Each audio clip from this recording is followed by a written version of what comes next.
Hello YouTube. Thought I'd take a couple minutes and show you why not to ship diecast in a bubble envelope. Now, this was in a bubble envelope and it had a light bar on it, and I showed it in a previous video. But when I showed it in the video, I didn't realize the light bar was missing. When I went to go put it away, I noticed the 2 holes on the roof. Don't know how I missed that yesterday. So I was looking in the bag, see if the light bar was in there that it came in. It wasn't in the bag. It wasn't in the bubble wrap that was sitting right on top of the bag that it came in. It's not laying on the floor or on my workbench or anywhere right around this area where I was. I didn't go far after cutting the box open. So it'd be either here or right next to me where I threw down the envelope and the bubble wrap. And I looked everywhere, I can't find it. So while I was looking at that, the back part of the base was hanging down a little bit. Just a little. And when I pushed it in, the front popped out. When the front popped out, it's broke right there. And then the back, there isn't a rivet in it that holds it back. So the whole base must just rely on that front rivet. It must be really weak right there. This is number 71. Under 100. It makes me wonder, if it wasn't shipped in a bubble mailer, would the base still have broke? I mean, I can put it back together easy enough. And a little glue will hold the base on, and you can't even see the crack on the front. And the light bar, I even looked on eBay, and on eBay, it did have a red light bar on it. So, I contacted the seller. We'll see what he says. But I guess at the least I could buy a donor one. A regular one. And steal the light bar off it. So the green machine has the light bar. I can glue on the base. Even though it will bother me knowing that it was glued on. It bothers me knowing that the light bar is missing. So that's a shame. I love these Greenlight green machines. I don't blame it on Greenlight. It's not a quality control issue.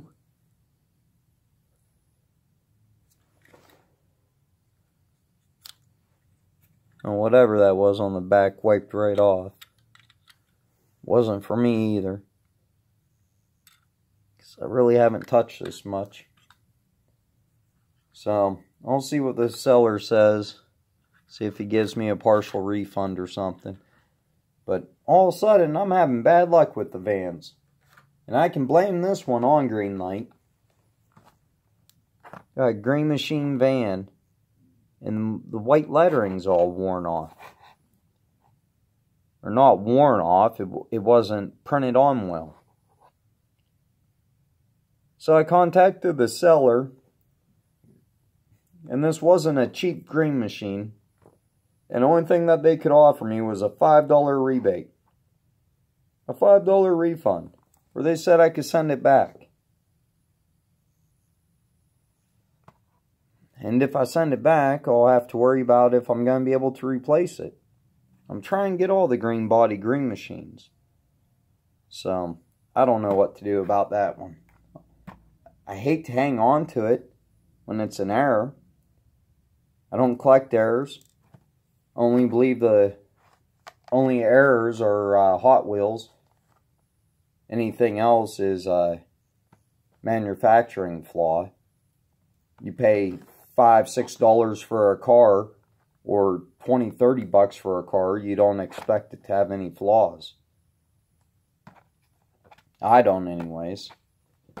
So, I don't know. Don't know what to do. But, since you're here, might as well take a look at this Kyosho I got. All the way from Japan. Or maybe this one came from China. Don't have the paper piece. But this is a Ferrari, La Ferrari.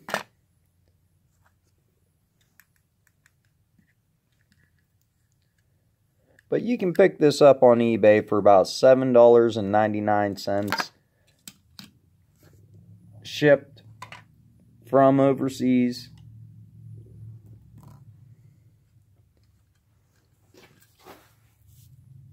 And I can tell you, it is well worth it. I mean, black doesn't show well on camera. Looks amazing with the naked eye. Not looking into the camera.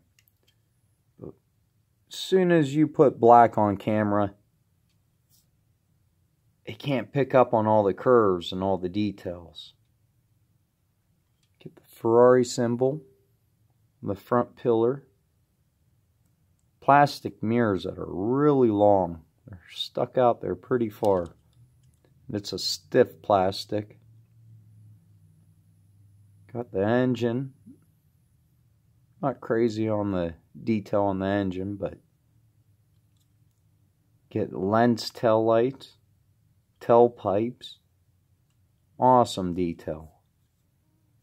Base is plastic, screwed together, rubber tires.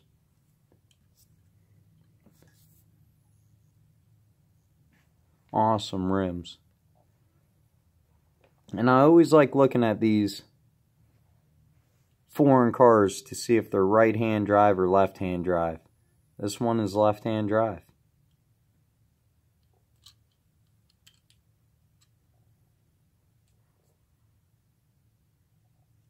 Really happy to add that to the Ferrari collection.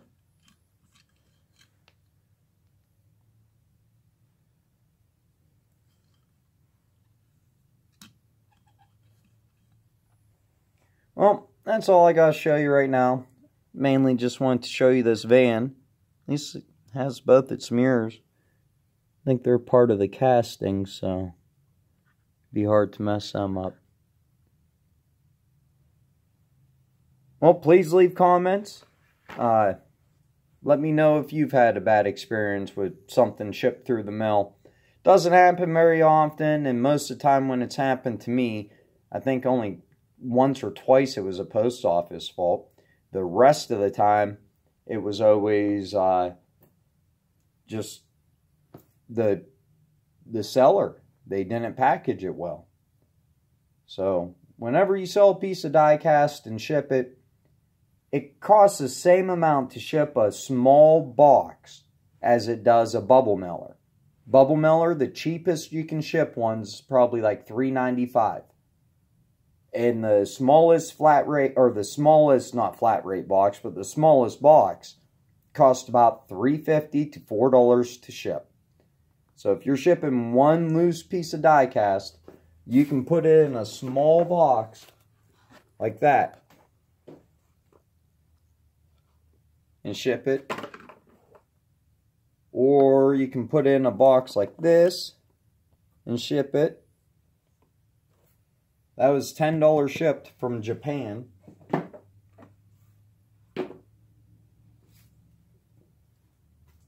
So, let me know down in the comments if you have any stories. And please make sure to like and subscribe. Thank you.